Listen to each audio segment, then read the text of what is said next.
Today, I want to welcome Salvatore Tirabassi. I don't know if I pronounced that right, but that's That's my best good. Good shot.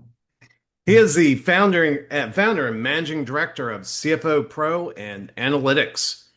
Sal, as he goes by, works with founder-led and family-owned businesses in the $3 million to $100 million revenue range, helping turn financial data into operational decisions. He brings a rare blend of capital and operating perspective with a background as a partner in growth, equity, and venture capital funds, plus deep experience in strategic forecasting and capital management. Sal, welcome. Hey, how are you? Good to see you. Good to see you. I've been looking forward to it. And anyway, one of the things we were talking in the green room, and there's one thing you mentioned, and you just kind of casually mentioned it, but I've got to know more. It had something to do with some professor at Harvard. Oh, yeah. It wasn't a professor. It was the senior common room at Elliott House at Harvard, where I was an undergrad. And at least I think it was called the senior common room. But during senior week, it was pretty rowdy times, I think, in general. Like senior week, there's a lot of stuff going on just before graduation. And a lot of people don't know this, but underneath the river houses at Harvard, if you've ever been to Cambridge, are tunnels that literally connect all the buildings. And the food services people use that to move food around from the central kitchens, et cetera. And a couple of my roommates were explorers of the tunnels over the years, and they knew where they all went. Huh. I actually maybe was in one for about 5 minutes, so I just wasn't that interested in exploring. But one of my roommates named Matt, who was a diver, he's a smaller guy, like think of a very flexible gymnast diver. He had explored it all, and he had discovered that there was a way to get into the senior common room, which is a club that retired professors would meet in to drink and socialize, and they had like a full bar in there. Oh, wow. And so he showed up I would say it was like 10 days left in senior week, and he showed up in in the dorm or wherever we were, and he said, "Hey, I just figured out that I can get into the senior common room and we can basically just like start using their booze." So we kind of mapped out a plan, and the plan was actually that the senior common room, because they served food in there, and he discovered this with one of my other roommates. He was small enough and flexible enough to fit into the dumbwaiter, which, Oh, if you don't my. know what a dumbwaiter is, it's one of these food elevators that's like literally very small. Yeah, And he yeah. would cram himself into the dumbwaiter. And my other roommate said, "Where does this dumbwaiter go?" And he went up into the senior common room, and he discovered like that's where all the booze was stashed. So systematically, he just went in there every day, and literally over the 10 days, with like all the partying and stuff that was going on at school, we literally emptied out the entire senior common room bar, Oh, day my goodness. day by day by day, like just having party after party. And I remember it went like from high quality stuff that young people like to drink, like if you're mixing drinks or whatever, all the way to the end. The only stuff that was left was like port wine and just other stuff that we had no interest in, but we ended up just using all of it. So would he go in and lower it back through the Yeah, he dumbwaiter? would lower it down. He'd go in, he would he sometimes he'd come back down and he'd be like, "What do you guys want? What should we get?" Then he'd go back up, and then he would load it up, lower the dumbwaiter down, you get a bunch of booze, and then he'd hop back in and then come back down himself. So this is like an Ocean's 11 stunt where they they never know how it's all done. Yeah, They, they they never know how. They're like, how did anybody get in there? Because they never could have imagined, that he could fit in the dumbwaiter. oh But my he goodness. could. He was like, he was a diver. He was very flexible, and he wasn't a big guy. He's not a big guy. He's probably like 5'6" max. He probably weighs like 130 pounds, kind of thing. Oh So my goodness. yeah, Oh, that's awesome. Well, yeah, I love the fact that, the retired faculty's coming in there. They walk in, they've been cleaned out. And there's like no windows broken, no door. nothing, nothing. Oh, Yeah, that's awesome. yeah, Well, yeah. hey, And I mean, this was back before, like, early 90s at Harvard. There were really no rules about drinking and in your dorm or any of that stuff. It was like, you know, like just they just treated you kind of like adults. Now there's like a lot of rules, and there's probably much more controls. I mean, I know myself from my kids that go to college. It's just not as easy as it was back then. uh, But yeah. maybe Zuckerberg did it when he sat up drunk and, hacked into brought down the network. Yeah, Uh, maybe that maybe. was the triggering event. Yeah, Don't need yeah. any more drunk smart guys who are doing mischief in the middle of the Right, night. right. Yeah. But we had like great parties like the whole week because of it. Oh my goodness, that's amazing. Everybody wanted to hang with us. That that is so awesome. So you go from that into the numbers business. You help people sort out their numbers. Yeah, I didn't start out that way, but I was kind of close in. I started out as a management consultant, so there was a lot of like data and analysis. Yeah, And then I moved into investing. I was a venture capitalist for 15 years in a couple of different funds.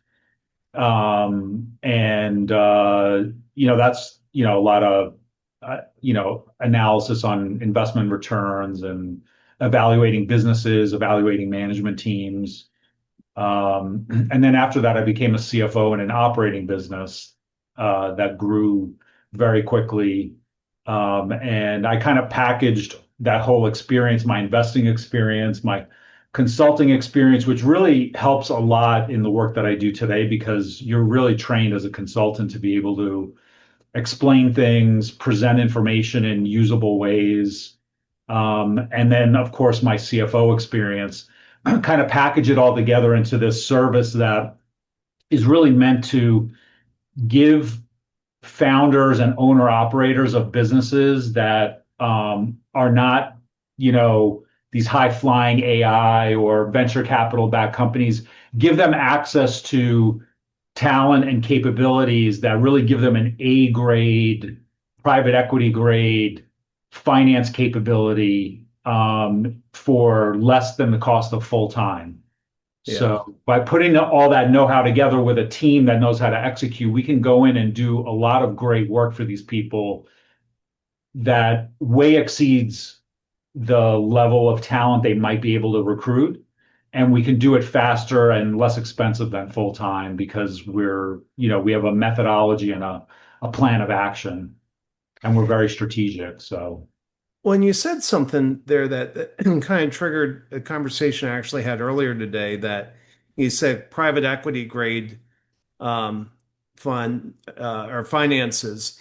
The conversation I was having earlier today was, with VC or private equity, when they own a portfolio of companies, they have like a basic template of reporting that they're wanting, so they can sit there and they can quickly scan across all their portfolio and know yeah, what's going well and what's going poorly.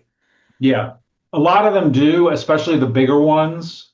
A friend of mine from business school runs a private equity fund, and I don't know how far along they've gone with this, but their goal was to really take all portfolio company data and drop it into what's called an ETL, like Snowflake would be one of the brands that you would think of, where the data is like continuously pumped in, and then on their side, their analytics team is able to like really streamline the reporting and do all that kind of stuff so that they've got a better and faster way of looking at the financial performance of their companies as opposed to like waiting for an email with a report and that kind of stuff. But I think you know, it takes a certain type of fund and certainly one with enough resources to be able to invest in that kind of thing.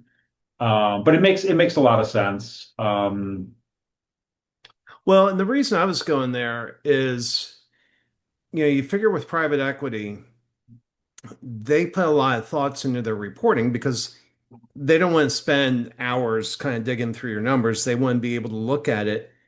And so when you said private equity level Right. reporting, but for small businesses, the thing that struck me was kind of the learning, the benefit of the learning of, hey, what really matters? To these Right. big PE guys, this is what matters. And if you're running a business, you should probably also be tracking these things that matter to PE. Yeah, it's that, and also it's the functional uh, execution of the reporting and the financial modeling so that it's repeatable, easy to update, and easy to explain. And it has, at least the way we do it, very extensive detail about the key drivers of your business so that you can pull levers and see what's going to happen to the business. And the whole concept is that we build these tools in a way that they really allow you to become very presentable to any third party that wants to look at your company.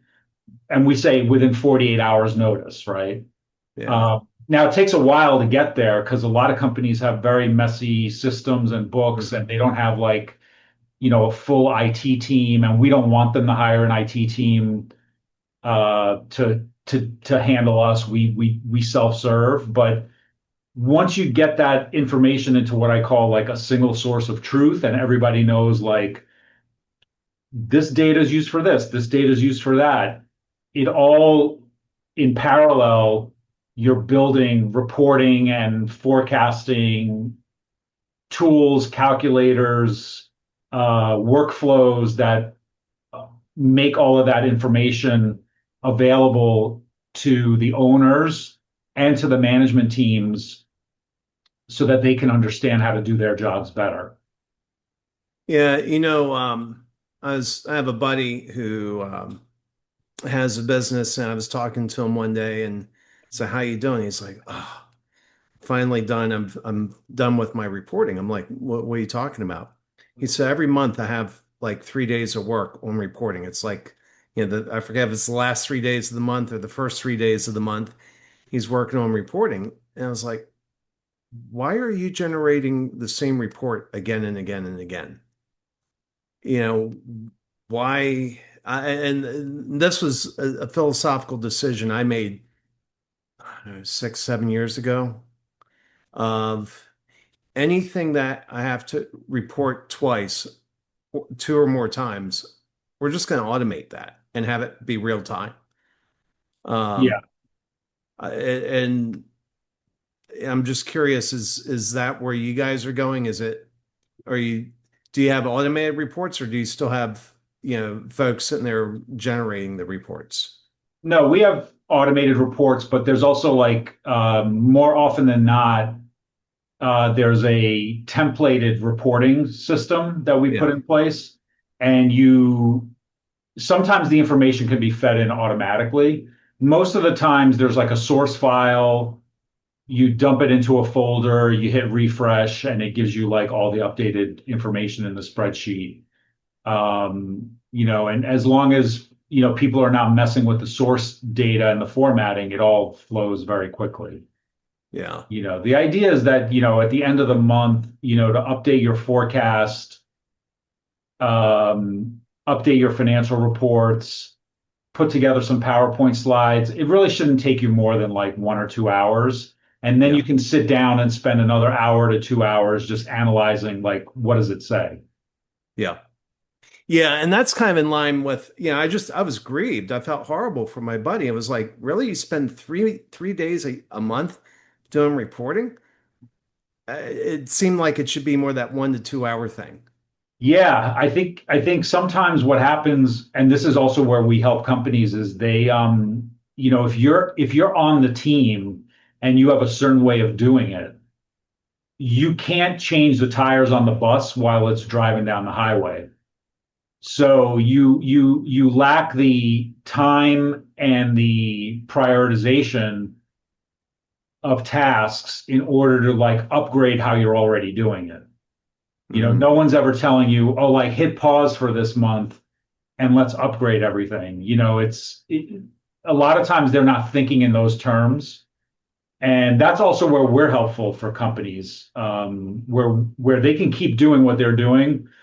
And instead of coming in, they don't hire us on a permanent basis. They hire us on an interim project basis. And in like 60, 90 days, we can fix a lot of stuff and then hand them the keys. We do that type of work as well.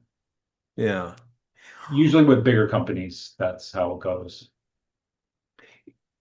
And a lot of a lot of CEOs, they're not into details. I'm sure there's like you see a range of that, but um, I run into a lot of more, especially the more visionary. It's they don't want to get drug into the details. What would you say are like the basic numbers any business owner should be tracking that they should be able to say, deliver on a moment's notice? Hey, here's my numbers and here's what they are. Yeah, I would say definitely like your uh, minimum cash number that you're going to have in the bank over the next 12 months. Uh, your top line revenue and EBITDA for the next 12 months and for like the last couple of quarters. These are all financial metrics, but I'll get into more operating ones. You Hmm. should really understand your customer acquisition costs and what it costs for you to market, acquire, activate a client. A single client. You should also know a single client, what is their lifetime value in terms of revenue and direct contribution margin. You should know that. These are like the basic building blocks of your business. Now, if you run a construction company, let's say you're building luxury homes, that might seem like an odd question. Like, I'm like an elephant hunter, and I get these big projects. So to those people, I would say, yeah, you can think about it a little bit differently, right? Which is like, what's the average profit per $1,000 of home value that you construct, and then what is the time frame, the average amount of time that you spend, and the amount of money you spend marketing to bring a luxury home buyer into your business and put them, get a budget out of them and then go build a home. So you could think about it in different ways. It's not like, you know, if you run a SaaS business, it's really easy, right? It's Yeah. it's very widget driven on that recurring revenue, but that applies to a lot of different businesses, and you just have to think about it slightly differently and you can kind of get to the same place. That to me is like super important. I think another thing that's really useful for an owner operator to think about is um, the average tenure of their employees and the turnover rate of their employees. Um, I think that's a key indicator of stability and culture in your company, and matters in terms of your growth trajectory, because the harder it is to keep people in their seats, the harder it is going to be for you to actually grow your business, especially if the customer acquisition funnel is pretty good. Yeah. Yeah. Well, and there's two numbers that you just mentioned. And for purely selfish reasons, I want to dig in on these. And it's the customer acquisition cost and the lifetime value. And so, I do marketing, and one of the questions when I get a new lead, one of the questions I ask them is, "What's the customer lifetime value, of your average customer?" it's shocking how many people don't know the answer. And I'm not judging, but it's very, very few people I talk to actually know that number. And then I follow that up with, hey, if lifetime value of a new client is 100,000 or whatever it is, how much would you be willing to spend to acquire that client? Um, so let's dig into those a little bit deeper because from my perspective, I see a lot of people that don't know that. They haven't prioritized it. Why should they prioritize that? Well, it's the fundamental building blocks of growing your business, right? So you really need to think about the investment risk that you're taking in the marketing and sales, and then what's the payback basically going to be on that. And I sometimes say it's kind of like an upside down wedding cake is the way to think about it. You have, um, you know, you've got your first layer of economics coming into the business is that customer acquisition cost. And then from your customer acquisition cost, you've got your revenue layer, then you've got your another cost layer, and you need to have that top part of the wedding cake leave you with enough money after the customer cycles through to the contribution margin level so that when you pay all your other costs, you have profit left over that is a good return on investment, right? So you're kind of like taking these dollars that you're spending up here and they're trickling through in by coming in with more revenue associated with them. But when you get to the bottom of the funnel, that's where your profit lies. And you need to make sure the top is big enough that something ends up at the bottom. Yeah. And how does that work? So let's say that. So real quick, just because, again, I run into so many people that don't know this number. How do you define, and I think there's two metrics. There's lifetime value and there's customer lifetime value. How would you define those two terms? Wait, customer lifetime value, and what was the other one? Just lifetime value. And I merge them into one. I use them as a single Oh, thing. to me those are the same thing. I always do it based on one unit of a customer, Yeah. and I say this is what the average customer looks like. This is their buying pattern, and this is their, attrition rate. And you do the math on when they spend money with you and how much of it you get to have for a contribution margin. And then you can discount that back, or you could just sum it up and say, all right, I get $6,000 from my average client and it costs me, $900 to acquire them.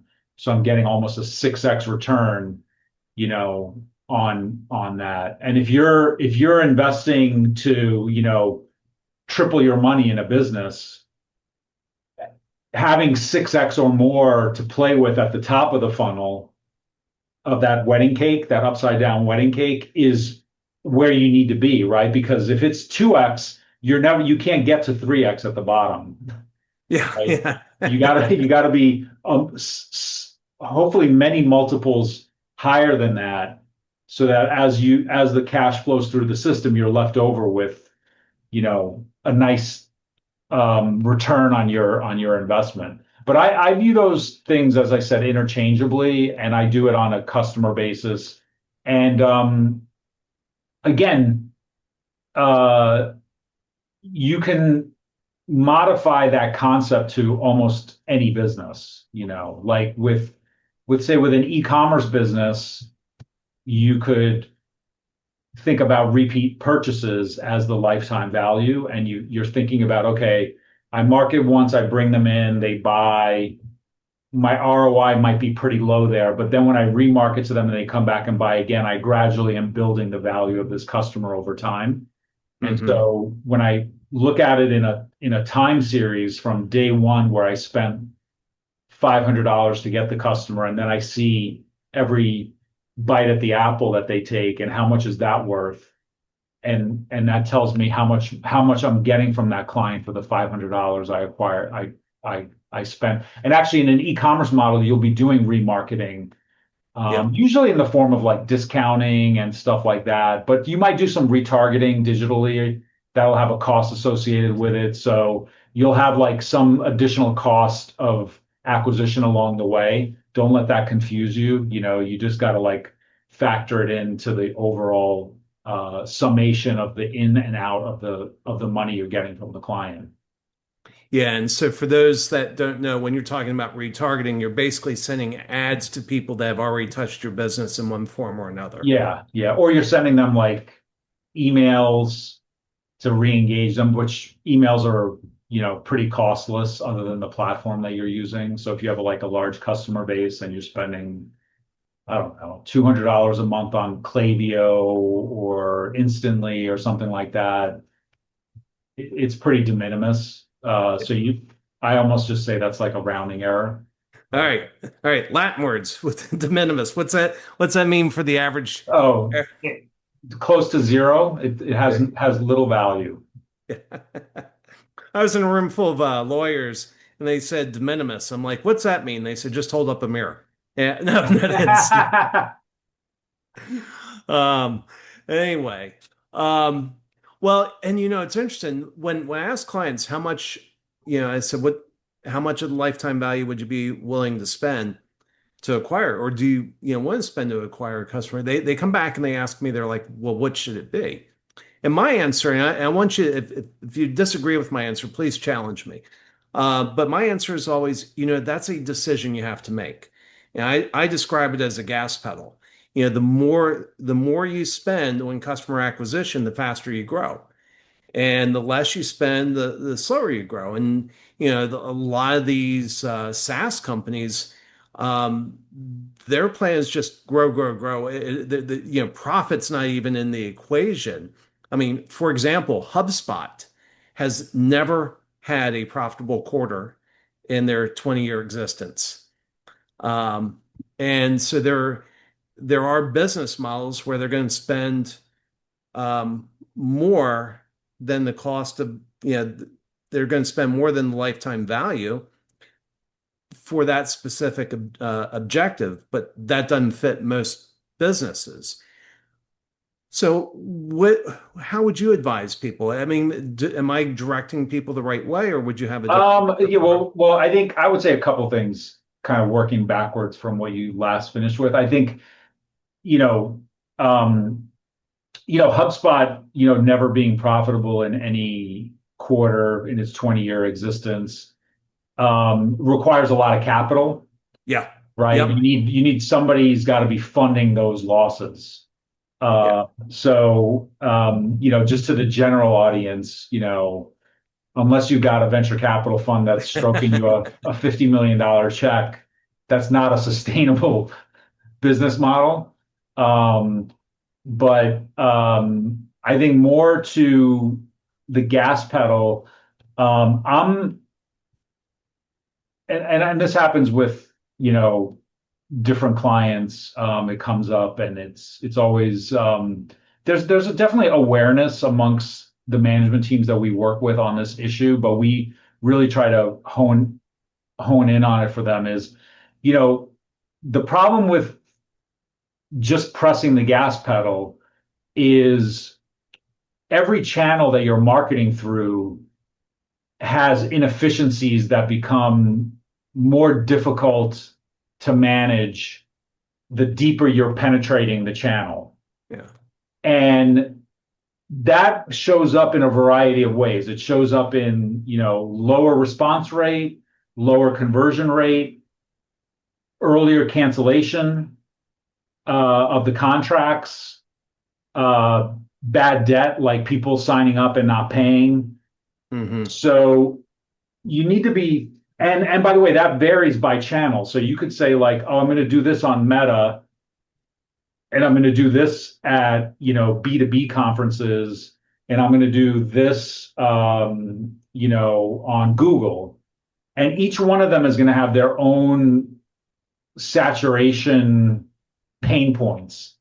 And they're not things that you can't overcome. They just require a lot of diligence and continued planning to say, oh, it looks like we kind of hit a ceiling on these Instagram ads. Why are these not working now? assuming they didn't change the algo on you, right? Which happens too. But you let's say you went from like spending $15,000 a month to $50,000 a month on IG, and once you got to the $30,000 mark, you're noticing like, oh, this is just like we don't want these people, or we've spent it, and now 6 months later, you're like, why do we have so many cancellations? And you got to think back to like, where did I get those people to begin with? And a lot of times, if you go pedal to the metal and you introduce a lot of variability that you do not necessarily understand at the time that it's happening, but it's your job to really try to get your arms around it so that the next month when you spend the next 50, you're much smarter than you were 30 days ago. Yep. Um, Yeah, yeah, and a very real thing of any platform is, let's say you spend $15,000 and let's say you get, uh, just funny numbers. Let's say you get, 10,000 leads. $15,000 gives you 10,000 leads. Doubling that will not give you 20, doubling the spend will right. not give you 20,000 leads. And that's Exactly. that's just the nature of any ad platform. But it's kind of going back to the, you know, do you have any recommendations on what people should spend in terms of, let's say, as a percentage of top line revenue, what targets should they, oh, not, excuse me, in terms of lifetime value, what targets should they? I think at the top of the funnel, you really should be targeting like 5x return on your marketing spend. Hmm. That's just like a rough number, and then do yourself a favor and look at that return at the contribution margin level. So like just as you deliver the direct service or whatever it is that you're selling to the client, take your marketing dollars and uh, divide it by the contribution margin that you're getting out of it. Forget about your overhead and all that stuff. Keep it relatively simple. And is your 5x going to 1x? That's a problem. Is your 5x going to 4x? That's great. You want to just be sensitive to that because that's the very next layer of cash that's going to get scooped out of that client. And you want to make sure there's enough there to then like cover overhead, staffing, and then be able to have something left over to reinvest into the marketing again. Yeah. But 5x, some businesses it might have to be 10x. Yeah. In fact, that little contribution margin step will tell you a lot about how much higher 5x needs to be or lower. Yep. Yeah. Well, I tell you what, it's I'm impressed by your detailed understanding of you don't treat marketing like a black box. You have a deeper understanding of marketing Oh spend yeah. than most number Yeah, three. well, yeah, yeah. Thank you for saying that. I mean, I think I personally have a lot of marketing experience, but the the key thing is that when we build our analytical tools and our financial models, we're very, very granular about the acquisition funnel. Yeah. And um, we don't want any mysteries there. We don't want it to be like, oh, well, your average acquisition cost was $165 this month, and it should have been $95 because that's what we budgeted. Yeah, that tells you that you missed, but why was 95 the number and why did it come out at 165? What happened in the funnel all the way back to when you put your marketing orders in or your ad budget purchases in, or maybe you just do direct sales and the salespeople are making phone calls and they're just calling cheap lists or whatever, but what's not working in that chain of events that gets you to a conversion that needs to be built into the financial forecast so that you can go back and say, oh, well, we thought response rate was going to be 10% and it's only 2%, that's where it fell down. But for the 2% that came in, maybe we're converting them at, twice as high as we thought we would. That tells you a lot. It tells you like, okay, the universe doesn't react to the advertising. Maybe you need to change that. But whoever is reacting to this specific advertising really wants to buy at a higher rate than you thought. Right. Those little pieces of the puzzle matter. You know, I love this. We could talk for hours. And again, I love your depth of understanding of what's going on in marketing and making sure that the numbers make sense. We're just out of time. And so, Sal, I think people would absolutely benefit from what you do. How can they reach you? So you can find us at cfoproanalytics.com. That's our website. There's actually a free CFO assessment that you can take on the website that gives you a sense of like where you are in terms of needing CFO help. There's also a lot of great calculators and a lot of blog information and a CFO wiki on different types of business models. So you can check all that stuff out, learn about our team. And then also, I'm very active on LinkedIn. So you can find me on LinkedIn. Just, look for Sal Tirabassi and or just look up Sal fractional CFO. I might be the only guy that shows up on Google. I don't know, but if you can't remember my last name, but yeah, you could find me in both of those places. And we love talking to people, listening to their business issues. We don't come in with a hard sell with the people that we interact with who want to talk to us. Our job really is to try to understand and have them walk away with some good advice, whether they work with us or not. Well, excellent. Well, thanks for coming on Leaders and Legacies. Thank you for having me. It was great.